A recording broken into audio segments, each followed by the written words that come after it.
हमारे इतिहास में मोगलों ने उत्तर भारत से लेकर राजस्थान गुजरात तक बहुत बड़े बड़े मंदिरों को तोड़ा, लेकिन मोगलों की ताकत दक्षिण भारत पर नहीं चली। उन मोगलों ने दक्षिण भारत की ओर आंख उठाकर भी नहीं देखा, क्योंकि दक्षिण भारत में रामानुजाचार्य घूम चुके थे। हमारे वैष्णव मत की पुनः प्रतिष्ठा करने वाले 4 आचार्यों में से एक आचार्य है श्री रामानुजाचार्य। भगवान ने लक्ष्मी जी को जो ज्ञान दिया और लक्ष्मी जी से जो संप्रदाय चला, श्री संप्रदाय, उस श्री संप्रदाय के आचार्य हुए श्रीपाद रामानुजाचार्य। श्री रामानुजाचार्य के का देह वैसा का वैसा ही है। 2-5 घंटे शरीर को न जलाओ तो उनमें से गंध आती है। 1000 वर्ष से रामानुजाचार्य का देह संभाल कर रखा है, न समाधि बनाई न दाह संस्कार किया। हरे कृष्णा। वैसे भगवान हम सब जीवों पर कृपा करने के लिए समय समय पर इस पृथ्वी पर आते हैं और भगवान स्वयं धर्म की स्थापना करते हैं। धर्म क्या होता है, उसका पालन कैसे करना होता है, भगवान अपने उपदेश से और अपने आचरण से हम सब जीवों को सिखाते हैं। परंतु भगवान को जब यह एहसास होता है कि धर्म की स्थापना करना मेरे लिए बहुत कठिन हो गया है, जब स्वयं स्वतः भगवान धर्म की स्थापना करना ये कठिनता का अनुभव करते हैं, तब भगवान धर्म की स्थापना करने के लिए अपने भक्त, अपने कोई संत, अपने कोई आचार्य को इस धरती पर, इस पृथ्वी पर भेजते हैं और उस भक्त के द्वारा भगवान धर्म की स्थापना कराते हैं। और उस भक्त को धर्म की स्थापना करने के लिए अनेकों प्रकार की कठिनाइयों का सामना करना पड़ता है, परंतु भक्त करता है और सनातन धर्म, वैष्णव धर्म का प्रचार करता है।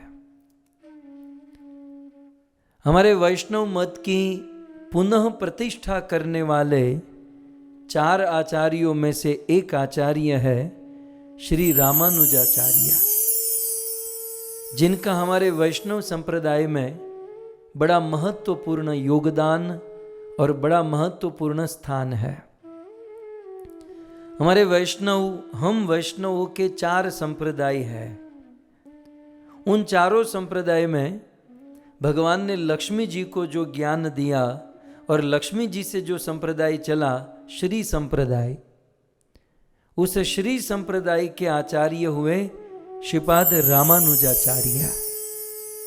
एक बार भगवान विष्णु कुछ काम के लिए बाहर गए थे और कुछ समय के बाद अपने घर पर वापस आए और वापस आकर सीधे सोने चले गए। कहाँ पर सोते हैं भगवान? हमारी तरह बेड पर, पलंग पर? नहीं, हमारे भगवान कहाँ सोते हैं? शांताकारं भुजगशयनं पद्मनाभं सुरेशं विश्वाधारं गगनसदृशं मेघवर्णं शुभांगम्। शांताकारम भुजग शयनम। हमारे भगवान कहाँ सोते हैं? शयनम, सोते हैं कहाँ? भुजंग के ऊपर। भुजंग माने सर्प के ऊपर। हमारे भगवान शेष नाग के ऊपर सोते हैं। भगवान विष्णु को भगवान मानने में यदि ज्यादा कुछ जानने की जरूरत नहीं, केवल इतना भी जान लो ना कि हमारे भगवान विष्णु सांप पर सोते हैं, तब भी समझ में आ जाएगा ये भगवान है। भुजग शयनम, सर्प के ऊपर सोने पर भी कैसे हैं? शांताकारम, शांत आकारम। और आप लोग सांप पर सोकर शांत आकारम होकर देखो। पहले तो सांप के ऊपर सो ही नहीं पाएंगे। यदि किसी ने आपको कह दिया कि गुड नाइट, स्वीट ड्रीम, हरे कृष्ण, राधे राधे, आप अच्छे से सो जाओ, लेकिन ध्यान रखना हमने आपके बेडरूम में एक सांप देखा था, फिर उसे नींद आएगी? रात भर वो जगता रहेगा। तो हमारे बेडरूम में सर्प की कल्पना भी यदि कोई करे तब भी नींद नहीं आती, लेकिन हमारे भगवान स्वयं साक्षात सांप पर सोते हैं। और सांप पर सोकर भुजग शयनम कैसे हैं? शांताकारम, शांताकार है। सो एक बार भगवान विष्णु अपने स्थान पर आए और शेष पर सोने लगे, लेकिन नींद नहीं आ रही थी। जब नींद नहीं आती है तो बहुत करवट बदलते हैं। हमारे गुजराती में पड़खा फरते हैं, कभी यहाँ कभी यहाँ। जब नींद नहीं आती ना तो सारी कला हम लोग कर लेते हैं, फिर भी वो कमबख्त नींद आती नहीं है। और जब नींद आनी होती है तब कैसा भी पिलो हो, बिस्तर हो, कैसा भी हो, बंदा सो जाता है। आज भगवान को नींद नहीं आ रही थी। आज भगवान विष्णु का मुख थोड़ा सा म्लान हो चुका था। आज प्रभु थोड़े से चिंता में दिखाई दे रहे थे। आज थोड़ा सा टेंशन था। मैं कभी कभी सोचूं, जब भगवान को टेंशन होता है तो हम और आपको टेंशन ना हो। तो भाई आज भगवान को थोड़ा सा टेंशन था, लेकिन भगवान के आजू बाजू में कोई था नहीं, भगवान और उसका वो सांप। तो अनंत शेष की शैया पर प्रभु सोए थे।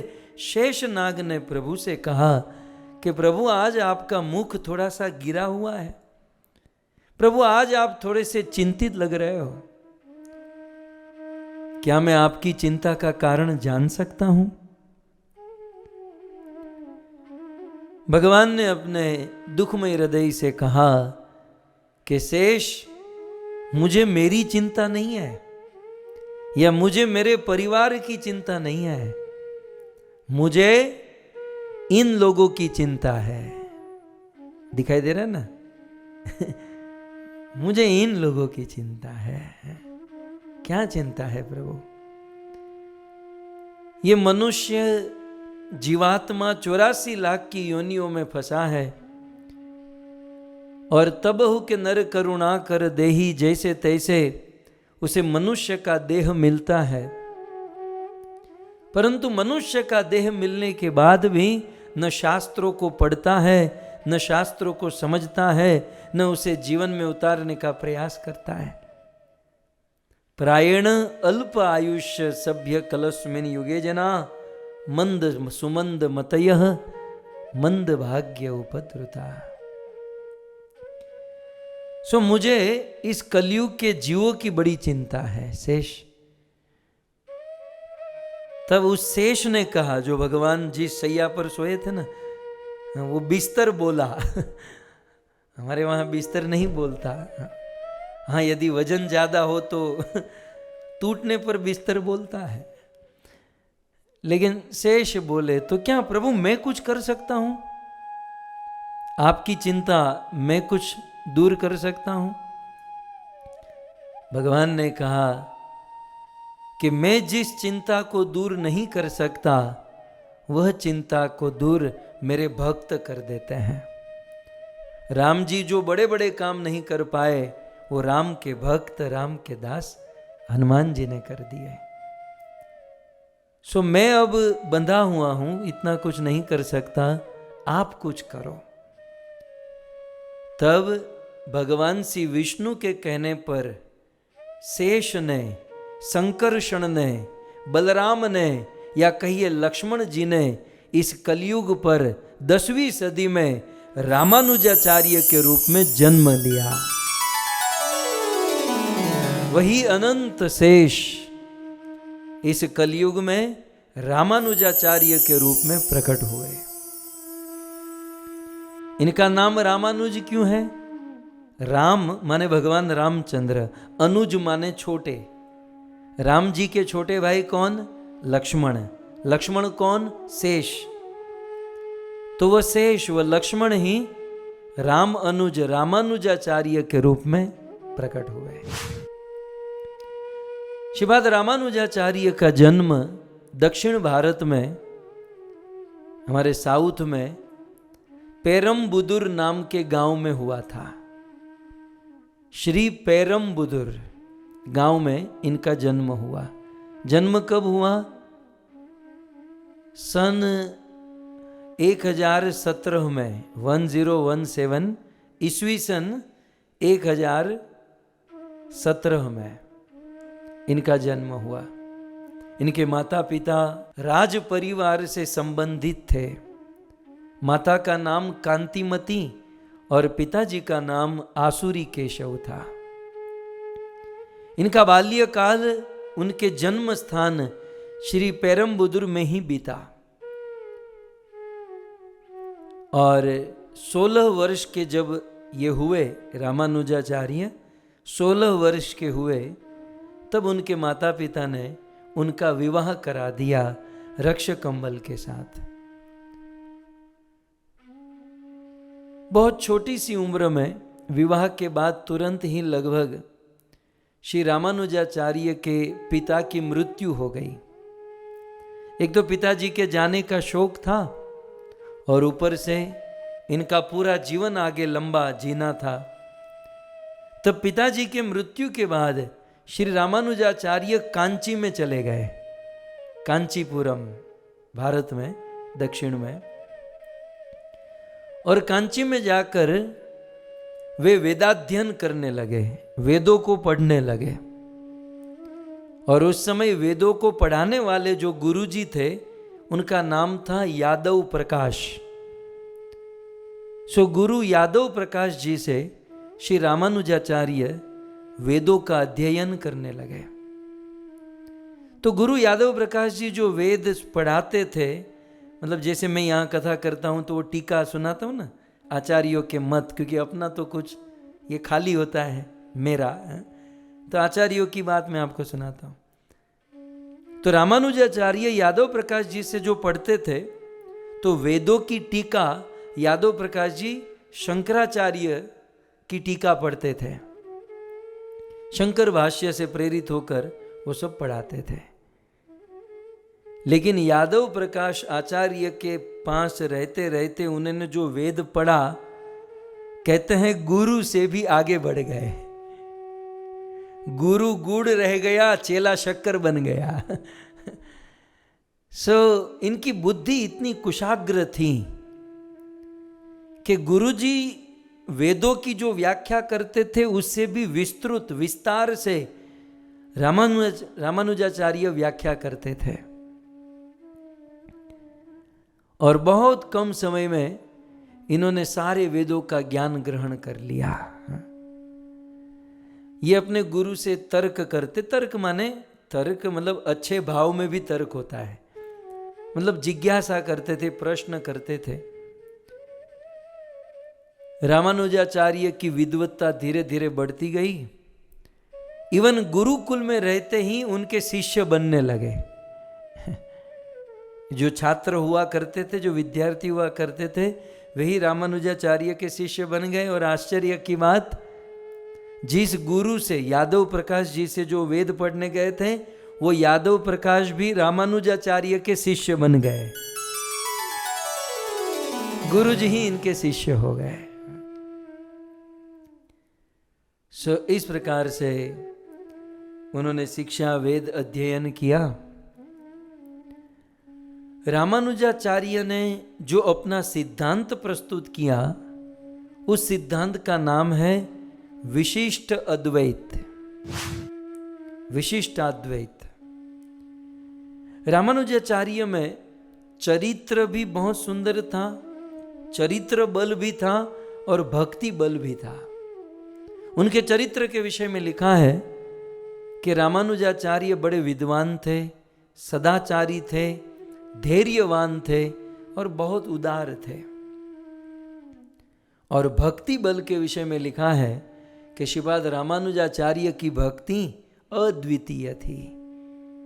वो कांचीपुरम में रहते थे और वहाँ भगवान वरदराज की पूजा किया करते थे।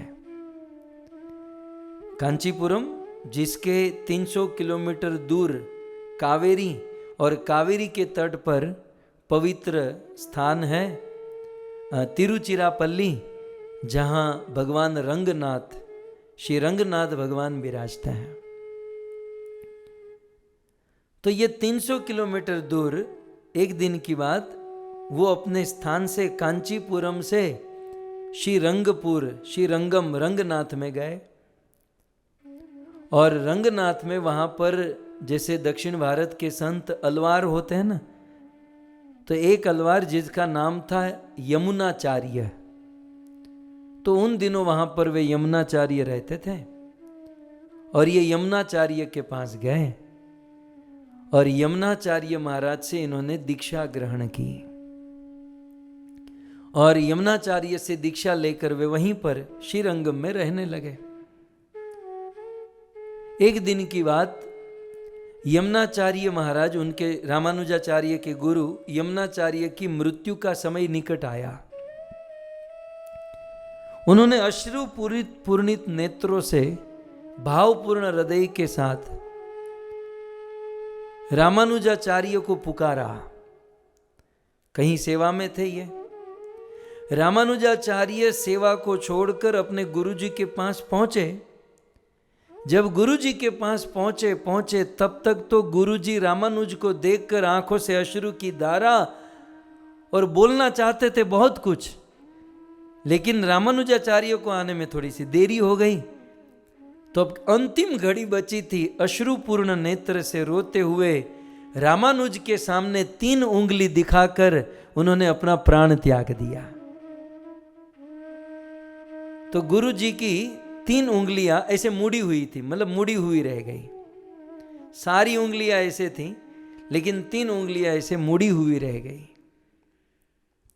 सब लोग समझ गए कि गुरुजी यमुनाचार्य जाते जाते अपने शिष्य रामानुजाचार्य को कुछ कहना चाहते थे और 3 बात कहना चाहते थे,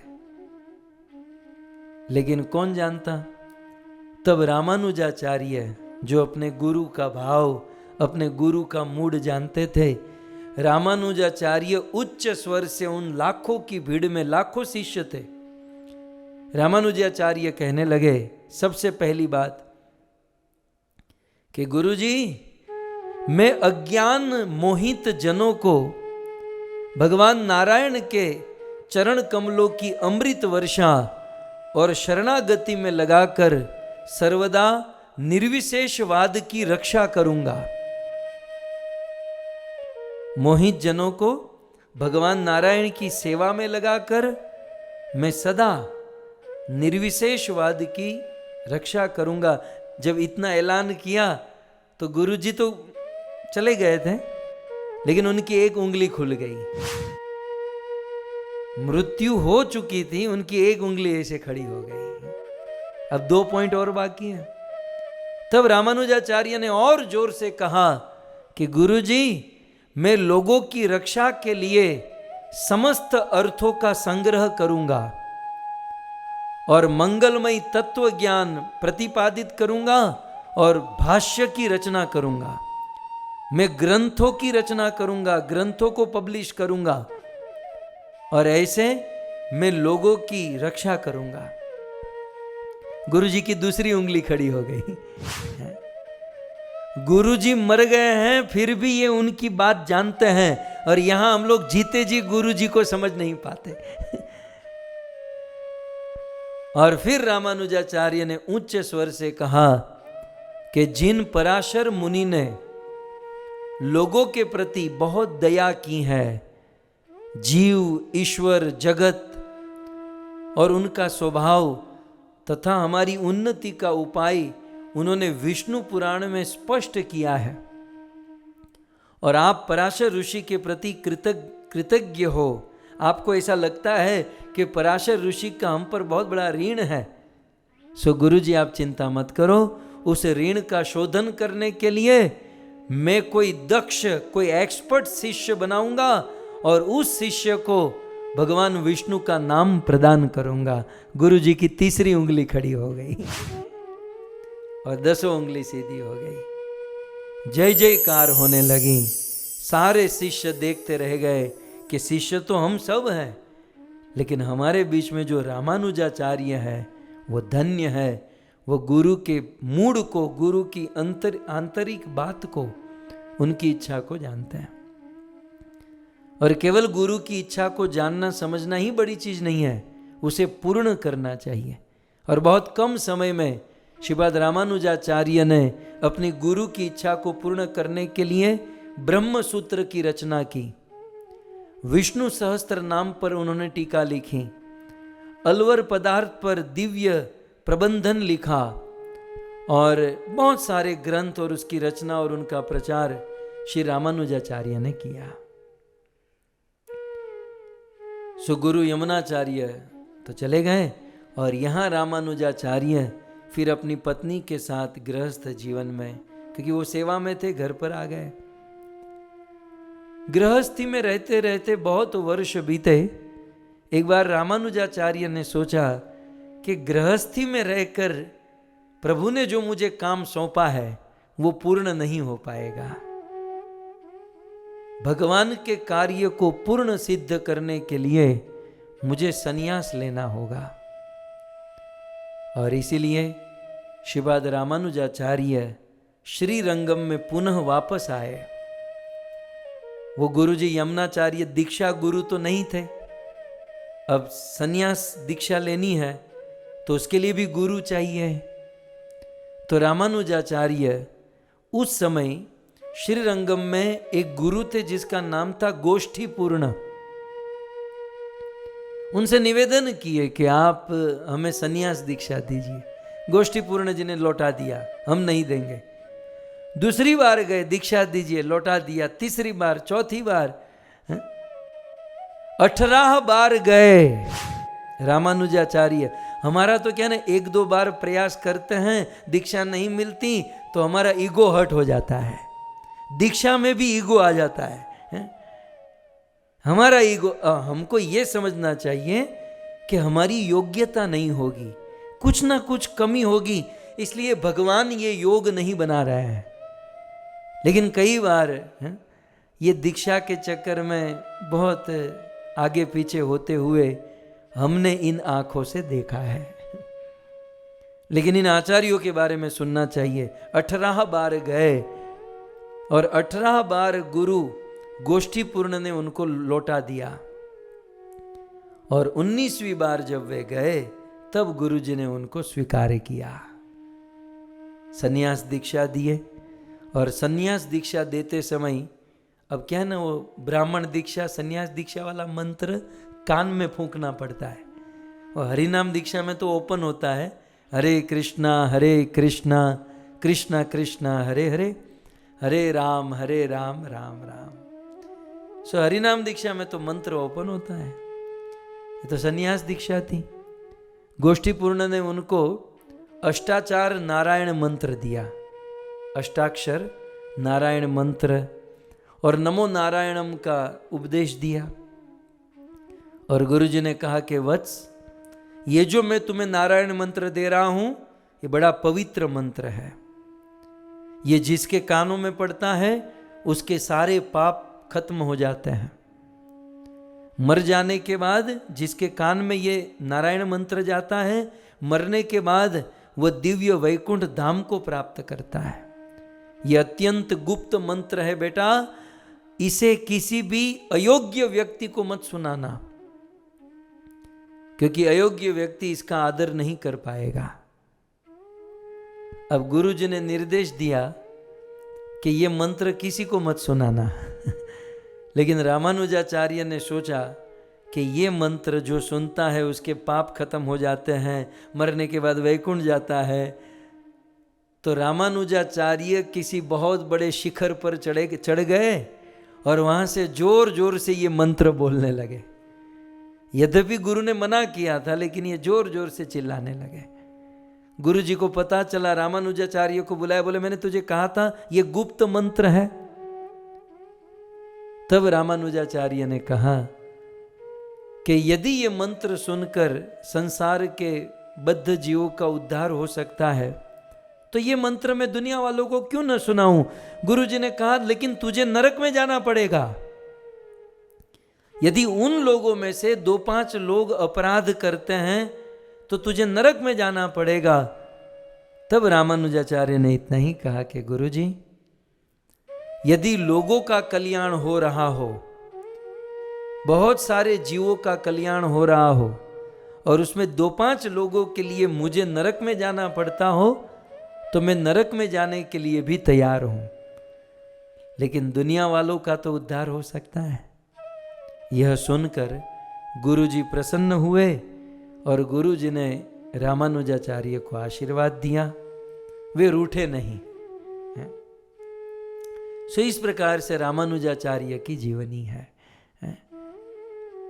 रामानुजाचार्य का प्रचार दिन दुगना रात चौगुनी बढ़ता गया, बहुत विस्तार किया इन्होंने वैष्णव संप्रदाय का।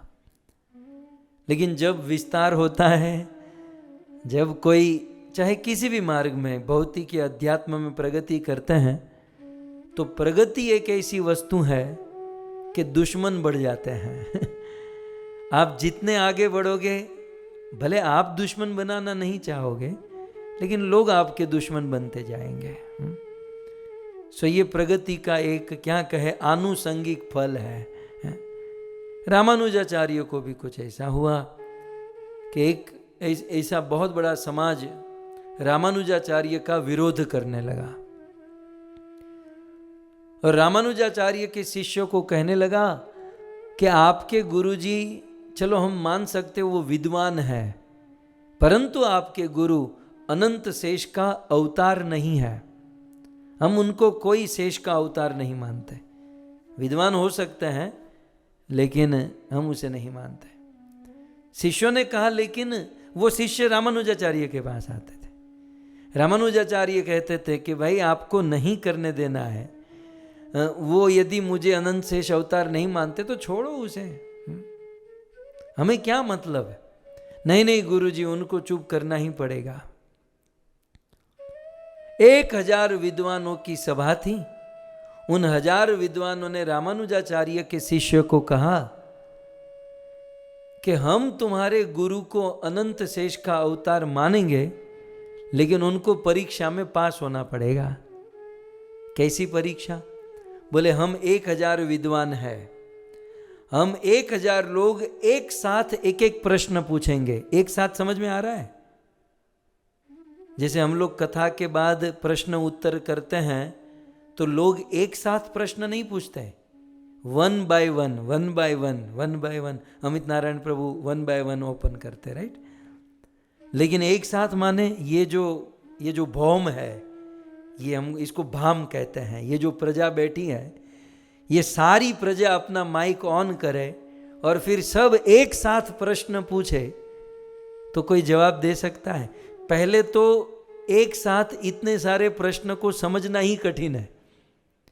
मतलब एक साथ ये फ्लो आए, मतलब यहां से तो प्रश्न को समझना मुश्किल, उसका जवाब देना मुश्किल ही हो जाएगा। तो उन 1000 विद्वानों ने कहा कि हम एक साथ एक प्रश्न, मतलब 1000 प्रश्न एक साथ आएंगे और वो हजारों प्रश्न का जवाब एक साथ यदि हमको मिल जाए तो हम मानेंगे तुम्हारे गुरु अनंत शेष के अवतार हैं, क्योंकि अनंत शेष के अनंत फैन है। तो अनंत फैन है तो 1000 प्रश्न का जवाब एक साथ दे सकते हैं। ये शिष्य लोग आए गुरुजी के पास, गुरुजी हमने चैलेंज को स्वीकार कर ले। गुरुजी ने कहा, देखो मैं कोई तर्क नहीं करता, मैं कोई चैलेंज नहीं करता, छोड़ो, उसको नहीं मानना है तो ना माने। नहीं गुरुजी, हमने वादा किया है, आपको आना ही पड़ेगा। तब रामानुजाचार्य अपने लिए नहीं, अपने शिष्यों की श्रद्धा को रखने के लिए उस सभा में गए और कहा, देखो मैं तुम्हारे 1000 प्रश्नों का जवाब दे दूंगा, लेकिन जब मैं जवाब दूंगा ना, आप लोग मुझे देख नहीं पाओगे। अनंत शेष को देखना बड़ा कठिन, उनकी जीवा से अग्नि निकलती हैं, सो आप देख नहीं पाओगे। काम करो, मेरे आगे पर्दा रख दो, पर्दा बंद कर दो, फिर आप प्रश्न पूछो। आपको तो जवाब से मतलब है कि मेरे रूप से मतलब है? खैर, कलयुग के लोगों को गुरु के रूप से भी बहुत मतलब होता है। लेकिन वहां रामानुजाचार्य ने कहा आपको तो आंसर से मतलब है ना, 1000 प्रश्न के उत्तर मिले, तो पर्दा बंद कर दो, मैं पर्दे के पीछे बैठा हूं। बोले कोई बात नहीं। उन 1000 विद्वानों ने, 1000 तो प्रश्न पूछने वाले थे, बाकी भी बहुत सारे थे, कुल लाखों लोग बैठे थे। पर्दा बंद किया और उन 1000 ने एक साथ प्रश्न पूछा। जैसे भारत की सब्जी मंडी में कोलाहल होता है ना, वैसा कोलाहल हो गया। लेकिन धन्य है श्रीपाद रामानुजाचार्य, उन 1000 प्रश्न सिमिलरली एक साथ जो पूछा, उनका उत्तर एक साथ उन विद्वानों को दे दिया। विद्वानों को उत्तर तो मिल गया, लेकिन फिर भी हो रहा था कि यार कुछ पीछे, पर्दे के पीछे है क्या? ये पर्दे के पीछे क्या करके जवाब दिया? तो कुछ विद्वान थे जो पर्दा खोलकर देखने जा रहे थे, जिसने पर्दा खोलकर देखा उनकी मृत्यु हो गई। सो कुल मिलाकर रामानुजाचार्य की इस लीला से यह भी पता चल गया कि वास्तव में वे स्वयं अनंत शेष है। रामानुजाचार्य इस धरती पर 120 वर्ष तक रहे। इनकी आयुष्य 120 वर्ष की थी।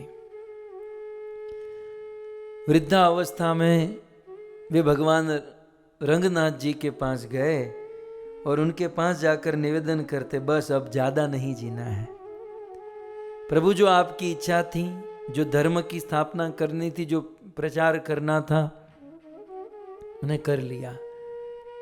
तो भगवान रंगनाथ से अनुमति ली कि अब मुझे ये शरीर त्यागना है, आप मुझे अनुमति दीजिए। भगवान रंगनाथ जी से अनुमति मिल गई। फिर उन्होंने अपने शिष्य को कहा कि देखो, कुछ दिन के बाद इस टाइम पे मैं मेरा शरीर त्यागने वाला हूं।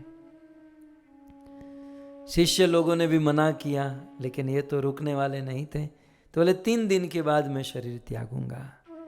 रामानुजाचार्य का देह कैसे त्यागे?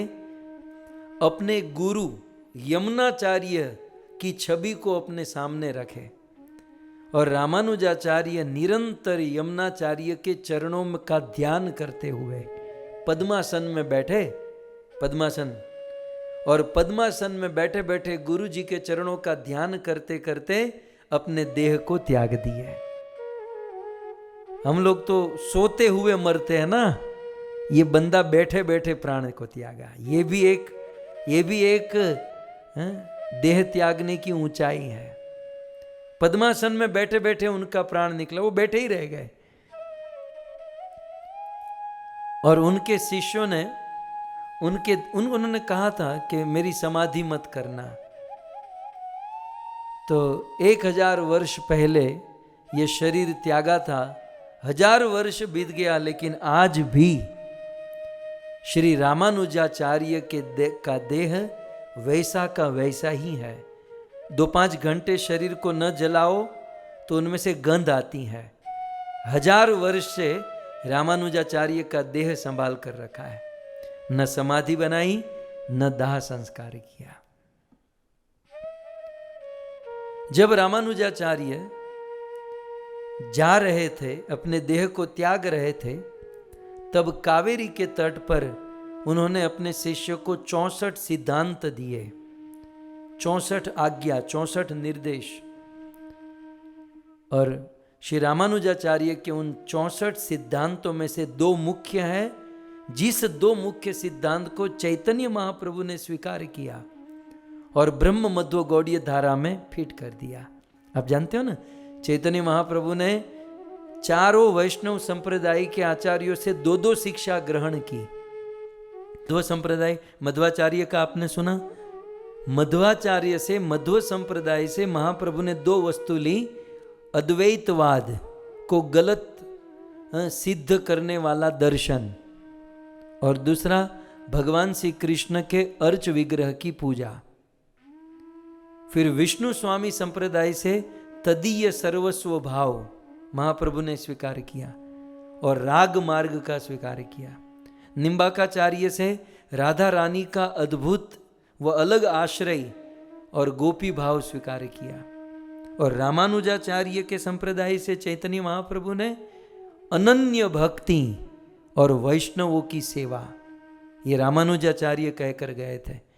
भक्ति जो करनी है ना, वो इन लोगों जैसी नहीं करनी है। हमारी भक्ति अनन्य नहीं है। अनन्य माने एकमात्र आश्रय, कृष्ण माने कृष्ण, राम तो राम, दैट्स इट। सो अनन्य भक्ति कहकर गए और भक्तों की सेवा, क्योंकि जब तक हम हरि भक्तों की सेवा नहीं करेंगे हृदय में भक्ति और प्रेम का उदय नहीं होगा। सो हरि भक्तों की सेवा। हमारा क्या है ना, कभी कभी हम लोग हमारा माइंड एकदम नैरो कर देते हैं। कुछ लोगों का नैरो माइंडेड होते हैं और कुछ लोग को तो ये ज्ञान ही नहीं होता है, इसलिए वो कुएं के मेंढक की तरह होते हैं, न दूसरों को आदर दे पाते हैं न दूसरों का आदर कर पाते हैं। लेकिन हमारा तो इन सब आचार्यों के प्रति जबरदस्त आदर है। एक बार भक्तिविनोद ठाकुर को पूछा गया कि हमारे गौड़ीय संप्रदाय में रामानुजाचार्य का क्या रोल है। तब ठाकुर भक्ति विनोद ने कहा कि श्री संप्रदाय जो है, श्रीपाद रामानुजाचार्य के संप्रदाय पर, श्री संप्रदाय की भूमि पर रस की बिल्डिंग श्री चैतन्य महाप्रभु ने खड़ी की है। महाप्रभु ने तो रस प्रदान किया ना, प्रेम प्रदान किया ना, लेकिन महाप्रभु के द्वारा दिया हुआ रस, भाव, प्रेम ये एक बिल्डिंग के समान है, बहुत ऊंचाई है। लेकिन बिल्डिंग को खड़े रहने के लिए जमीन तो चाहिए। वो जमीन जो है रामानुज संप्रदाय की है, श्री संप्रदाय की जमीन है। मतलब हमारा गौड़ीय प्रेम सिद्धांत जो है वो रामानुज संप्रदाय पर खड़ा है। इसलिए संप्रदाय का ज्ञान ना हो तो कमेंट ना करें और इनका अनादर या ऐसा तो कुछ होना ही नहीं चाहिए। इन आचार्यों ने कितना जबरदस्त काम किया। श्रीपाद रामानुजाचार्य ने पूरे भारत में वैष्णविज्म का प्रचार किया। उन दिनों भारत में बुद्धवाद और शून्यवाद जबरदस्त फैला हुआ था। 2000 वर्ष पूर्व इसे खत्म करने के लिए शंकराचार्य ने अद्वैतवाद फैलाया। मध्वाचार्य आए तो उन्होंने अद्वैतवाद का खंडन करने के लिए शुद्ध अद्वैत सिखाया। रामानुजाचार्य ने द्वैत अद्वैत सिखाया। श्री चैतन्य महाप्रभु ने अचिंत्य भेदाभेद सिखाया। लेकिन रामानुजाचार्य ने भारत में, और भारत में भी दक्षिण भारत में बहुत सुंदर प्रचार किया। आप सब जानते हैं दक्षिण भारत में मेजॉरिटी लोग रामानुजाचार्य के संप्रदाय से हैं। हमारे इतिहास में मोगलों ने उत्तर भारत से लेकर राजस्थान, गुजरात तक बहुत बड़े बड़े मंदिरों को तोड़ा, लेकिन मोगलों की ताकत दक्षिण भारत पर नहीं चली। उन मोगलों ने दक्षिण भारत की ओर आंख उठाकर भी नहीं देखा, क्योंकि दक्षिण भारत में रामानुजाचार्य घूम चुके थे। दक्षिण भारत के बड़े बड़े राजाओं को रामानुजाचार्य ने डिवोटी बना दिया था, और उन राजाओं का धर्म लक्ष्य सनातन धर्म और वैष्णविज्म हो चुका था। और इसलिए दक्षिण में राजाओं ने धर्म की रक्षा की, और इसलिए इन मोगलों की ताकत नहीं हुई दक्षिण के मंदिर को तोड़ने की। आपने देखा होगा हमारे उत्तर भारत में वृंदावन तक, दिल्ली, राजस्थान, गुजरात में कितने मंदिरों को तोड़ा गया, लेकिन एक मंदिर दिखाओ किसी ने दक्षिण भारत का कोई मंदिर तोड़ा हो तो। क्योंकि रामानुजाचार्य का इसमें बहुत बड़ा रोल था। उन्होंने बड़े बड़े लोगों को प्रचार करके भक्त बना दिया था। रामानुजाचार्य के चरणों में हम प्रार्थना करें, हमें शक्ति प्रदान करे, भक्ति प्रदान करे, वेद और शास्त्रों के इस सिद्धांतों को हम समझ सके और अपने जीवन में धारण कर सके। श्री रामानुजाचार्य भगवान की